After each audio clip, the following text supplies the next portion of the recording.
ఇప్పుడు ఒక డెలివరేట్ కుట్ర జరుగుతుందండి, విగ్రహాలు కాదు ఇది.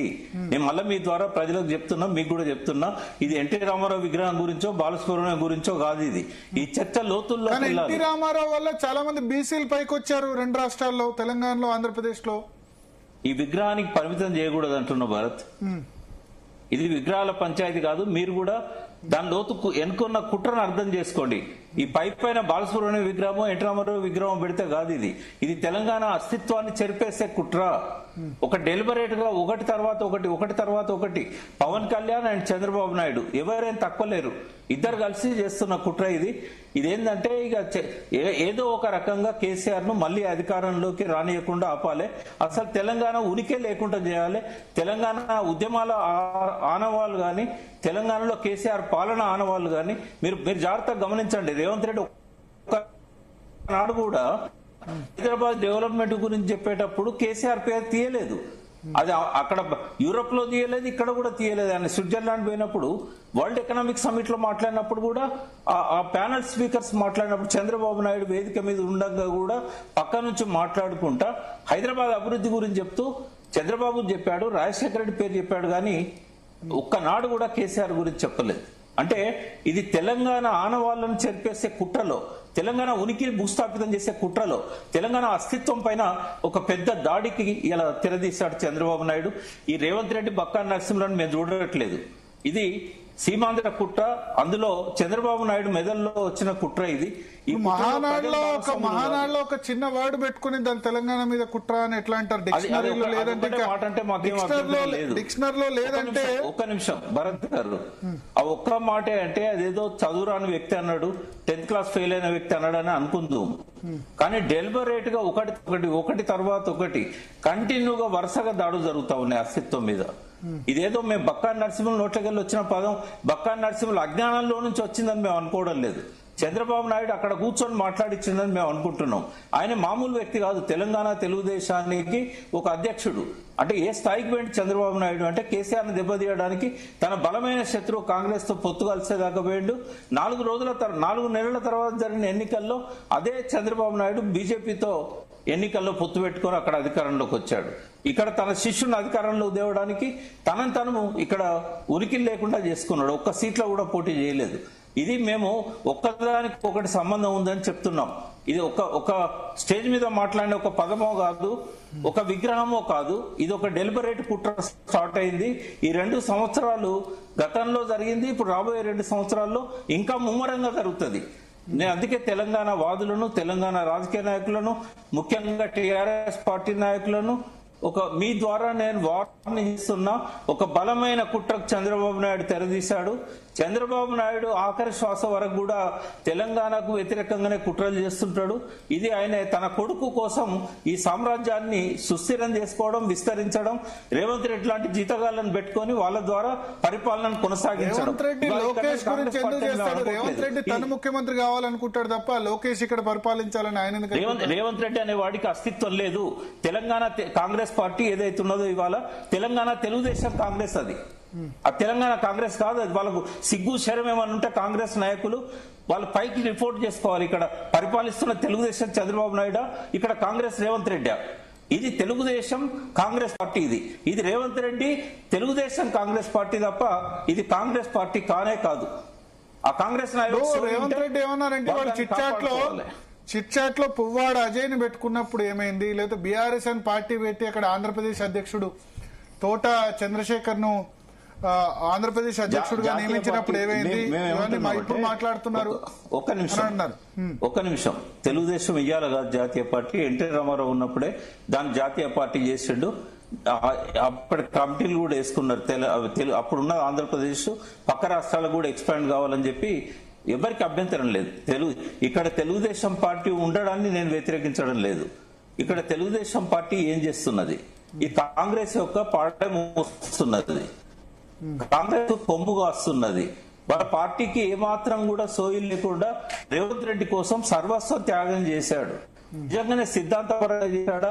పార్టీ విస్తరణ చేసుకోవాలనుకుంటే క్యాండిడేట్లను పెట్టాలి, ప్రతి ఎన్నికల్లో కూడా పర్సెంటేజ్ పెంచుకోవాలి. ఎవరికి అభ్యంతరం లేదు. తెలుగుదేశం జాతీయ పార్టీ అయి అన్ని రాష్ట్రాల్లో వాళ్ళు అభ్యర్థులను పెట్టుకుంటే ఇబ్బంది ఏం లేదు. కానీ తెలంగాణ మీద జరుగుతున్న కుట్ర, తెలంగాణ మీద జరుగుతున్న దాడి దీన్ని ఏమాత్రం దీన్ని విగ్రహాలకు పరిమితమై చర్చించొద్దు, విగ్రహాలకు పరిమితమై మాట్లాడొద్దు. ఇది ఒక మహాకుట్ర తెరదీశారు. మళ్ళీ ఒక చరిత్రకు నాంది పలుకుతున్నది. రాబోయే రోజుల్లో మీరు చూస్తారు తెలంగాణలో రాబోతుంది. ఇప్పుడు ఆంధ్రప్రదేశ్ వాసుల ఓట్లు బీఆర్ఎస్ కే వచ్చాయి. మరి ఇక్కడ ఎన్నికలైనా చూసుకోండి, లాస్ట్ ఏ ఎలక్షన్, అసెంబ్లీ ఎలక్షన్ అయినా, ఒక్క మొన్న పార్లమెంట్ ఎలక్షన్ తప్పిస్తే ప్రతిది కూడా బీఆర్ఎస్ కే వచ్చాయి. మరి ఆంధ్ర ఇన్ఫాక్ట్ రూరల్ తెలంగాణలో తెలంగాణ పబ్లిక్ ఓట్లు బీఆర్ఎస్ కు రాలే, ఆంధ్ర ఓట్లు నార్త్ ఇండియన్ ఓట్లు బీఆర్ఎస్ కు వచ్చాయి పోయిన ఎలక్షన్స్. వాళ్ళని మేము తెలంగాణ వాళ్ళే అనుకుంటున్నాం. మీకు ఏమైనా అభ్యంతరం ఉంటే ఉండనియండి. కూకట్పల్లిలో గాని సేలింగంపల్లిలో గాని ఎవరైతే సెటిల్ అయిన్లో వాళ్ళ మూలాలు ఇవాళ లేవు. వాళ్ళు థర్డ్ జనరేషన్ అది. ఇక్కడ 56లో రాజధాని అయినప్పుడు వాళ్ళు ఇక్కడికి వచ్చారు, ఇక్కడ సెటిల్ అయ్యారు. వాళ్ళని మేము తెలంగాణ అనుకుంటున్నాం తప్ప వాళ్ళు పరాయి వాళ్ళని మేము ఎందుకు అనుకుంటాం? మరి ఇప్పుడు వాళ్ళ ఓట్లు ఇప్పుడు ఇన్ని సంవత్సరాలు ముఖ్యమంత్రి చేసిన రోషయ్య గానీ లేకపోతే ఎన్టీఆర్ గానీ మరి పరాయి వాళ్ళు ఎట్లా అవుతారు ఇక్కడ ఉమ్మడి రాష్ట్ర ముఖ్యమంత్రి చేసినప్పుడు?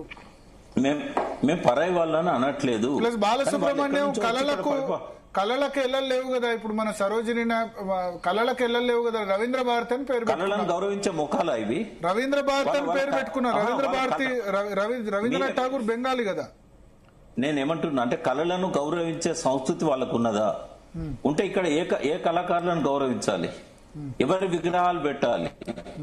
అంటే ఈ భూమి మీద పుట్టిన ఇక్కడ కళాకారుల విగ్రహాలు పెట్టారు. కానీ ఇప్పుడు వైజాగ్ బీచ్ లో గద్దర్ విగ్రహం పెడుతున్నారా? గద్దర్ కాలేజ్ విగ్రహం పెట్టారా వైజాగ్ బీచ్ లో? వైజాగ్ బీచ్ లో కూడా ఇక్కడ ఉన్నట్టే విగ్రహాలున్నాయి కదా, ట్యాంక్ బండ్ మీద ఉన్నట్టే. ఇవన్నీ ఎట్లా ఉంటాయంటే ఈ కుట్రలు బయట. తెలంగాణ నుంచి మైగ్రేట్ ఎవరు కాలేదు ఆంధ్రాకు, ఆంధ్ర నుంచి మైగ్రేట్ చాలా మంది అయ్యారు. మేబీ ఉమ్మడి రాష్ట్ర ముఖ్యమంత్రిగా ఇక్కడ చేశారు కాబట్టి కోట్ల విజయభాస్కర్ రెడ్డి ఇండోర్ స్టేడియం ఉంది, కేబీఆర్ పార్క్ ఉంది, ఇట్లా చాలా ఉన్నాయి కదా. ఇప్పుడు మేమేమన్నా వాటి అనవాళ్ళు చెరిపేసినామా? మన అస్తిత్వం మీద దాడి జరుగుతున్నది. విగ్రహాల పంచాయతీ కాదు ఇది. ఇక్కడ విగ్రహాలు కూడా పెట్టుకోవాలి, అక్కడ విగ్రహాలు పెట్టనియండి, మాకేం అభ్యంతరం లేదు. ఎందుకంటే ఇక్కడ పరిపాలన చేసిన వాళ్ళ విగ్రహాలు పెట్టుకుంటామంటే ఎవరు వద్దంటారు? ఇది ఎన్టీఆర్ విగ్రహం, బాలసుబ్రహ్మణ్యం విగ్రహం పంచాయతీ కాదు. డెలిబరేట్ గా ఒక్కొక్క స్టెప్ ఆయన ఇక్కడ పోనీ ఏ విగ్రహాలు పెట్టిండు? రేవంత్ రెడ్డి వచ్చినాక తెలంగాణ వాళ్ళ విగ్రహాలు ఏమి, కొండలక్ష్మణ్ బాపూజీదైనా వెంకటస్వామిదైనా ఆ విగ్రహాలన్నీ కూడా అప్పుడు కేసీఆర్ ఉన్నప్పుడు పెట్టిండు.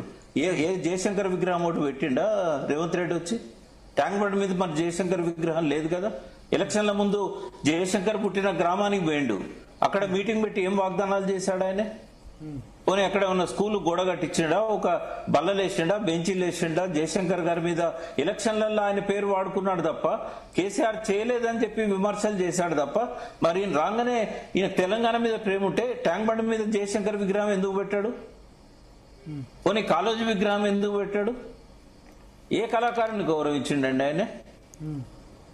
ఒక్కొక్క కుట్ర, అది పెద్ద కుట్రలో భాగంగా ఈ విగ్రహాలు వస్తున్నాయి తప్ప విగ్రహాలు ఇండివిజువల్ గా మనం అర్థం కాదు. ఇప్పుడు లోకేష్ ఇక్కడ నుంచి పరిపాలించే కుట్ర అని, కానీ తెలుగుదేశం పార్టీ ఇక్కడ క్రియాశీలకంగా లేదు, ఉండబోదు ఒకటి. రెండవది మెజారిటీ ఓట్లు రూరల్ తెలంగాణలో ఉన్నాయి కదా, గ్రామీణ తెలంగాణలో ఉన్నాయి నియోజకవర్గాలు. ఇప్పుడు రేపు ఎస్ఐఆర్ అయిందనుకోండి, ఆంధ్రప్రదేశ్ తెలంగాణ రెండు చోట్లు ఓటు హక్కు ఉండడానికి అవకాశం ఉండదు. కొన్ని ఓట్లైనా ఆంధ్రప్రదేశ్ కు ఇక్కడ ఉన్న సెటిలర్ ఓట్స్ అవో కొన్నైనా అక్కడ నమోదు చేసుకునే వాళ్ళు ఉంటారు, మొత్తం హైదరాబాద్ లో నమోదు చేసుకోకుండా. అప్పుడైనా తగ్గుతాయి కదా. అది ఎట్లా మీరు ఆంధ్రప్రదేశ్ డామినేషన్ అవుతుందని అనుకుంటున్నారు? డామినేషన్ ఓట్ల రూపంలో కాదు, సాంస్కృతిక దాడి. భరత్ గారు, ఇప్పుడు ఓట్లు పోగొట్టుకుంటే రాబోయే తరాలు ఇక్కడ ఏం పిల్లలు అనకుండా ఉండరు, ఓట్లు వస్తూనే ఉంటాయి. ఎన్ని ఓట్లు ఉన్నది అనేది ముఖ్యం కాదు, ఎన్ని సీట్లు ఉన్నాయనేది ముఖ్యం కాదు. ఇప్పుడు డబ్బు పోతే సంపాదించుకోవచ్చు, ఇప్పుడు ప్రాణాలు పోయినా పిల్లలు వస్తారు, మళ్ళీ వాళ్ళ ప్రాణాలకు సంబంధించిన విలువలను నిలబెడతారు.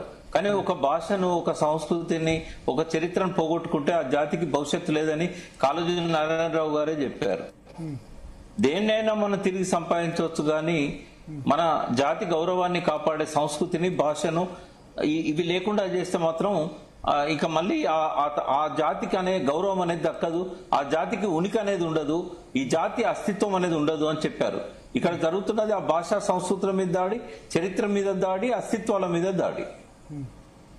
విగ్రహాలు పెట్టినంత మాత్రాన అస్తిత్వం పోద్దని కాదు, కానీ ఇక్కడ విగ్రహాలు పెట్టకుండా ఇక్కడ ఇదివరకు ఇక్కడ తెలుగు భాషే కాదు, తెలంగాణ వాళ్ళకు వ్యవసాయం చేయడమే రాదు, వీళ్ళకి పొద్దున్న లేవడమే తెలియదు, మేము వచ్చినాక వీళ్ళని పొద్దున నిద్ర లేపడం మొదలు పెట్టాం. ఇటువంటి అవాకులు చవాకులు పేలిన వాళ్ళంతా ఎవరండి? చంద్రబాబు నాయుడు కాడ. కానీ ఇంకెంతకాలం ఇప్పుడు చంద్రబాబు నాయుడు వ్యతిరేకత రాజకీయం ఉంటది తెలంగాణలో? ఇంకెంతకాలం? కేవలం చంద్రబాబును బూచిగా చూపి రాజకీయం ఎంతకాలం ఉంటది? చంద్రబాబును బూచిగా చూపెట్టట్లేదు, చంద్రబాబు చేసే కుట్ర. మేము కూడా మీలాగానే అనుకున్నాం, చంద్రబాబు ఇక అయిపోయింది కథ అనుకున్నాం. కానీ రేవంత్ రెడ్డి రూపంలో మళ్ళీ చంద్రబాబు వచ్చాడు తెలంగాణకు. ఇవాళ చంద్రబాబే పరిపాలన చేస్తున్నాడు, ఇక్కడ రేవంత్ రెడ్డి పరిపాలన చేస్తున్నాడని మేము నిద్రలో కూడా కళలో కూడా అనుకోవడం లేదు. మీలాంటి వాళ్ళు నమ్మితే నమ్మనియండి మీడియా వాళ్ళు, ఎందుకంటే మన ముఖ్యమంత్రి ఆంధ్ర కదా, తెలంగాణకి ఎట్లయితాడని మీరు టెక్నికల్ గా మాట్లాడతాడు. కానీ ఆంధ్రలో ఉండి బటన్ నొక్కితే తెలంగాణలో పాలన జరుగుతూ ఉంది.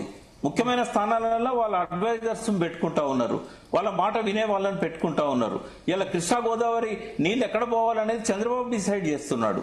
అక్కడ మోడీని కంట్రోల్ చేస్తున్నాడు, ఇక్కడ రేవంత్ రెడ్డిని కంట్రోల్ చేస్తున్నాడు. ఇప్పుడు ఏకంగా అస్తిత్వం మీద దాడి మొదలు పెట్టాడు. దీన్ని మాత్రం ఎట్టి పరిస్థితుల్లో క్షమించేది లేదు భరత్ గారు. ఓకే, మళ్ళొక్కసారి లేదంటే ఎట్లా ఎట్లా నేనేమంటున్నా, మళ్ళొక్కసారి ప్రాణాలు ఇవ్వడానికైనా సిద్ధమైతాం గానీ అస్తిత్వాన్ని పోగొట్టుకోవడానికి సిద్ధం కాదు. గతంలో మేము శాంతియుతంగా ఇవాళ రేవంత్ రెడ్డి చిట్ చాట్లు ఏంటంటే మరి ఎన్టీ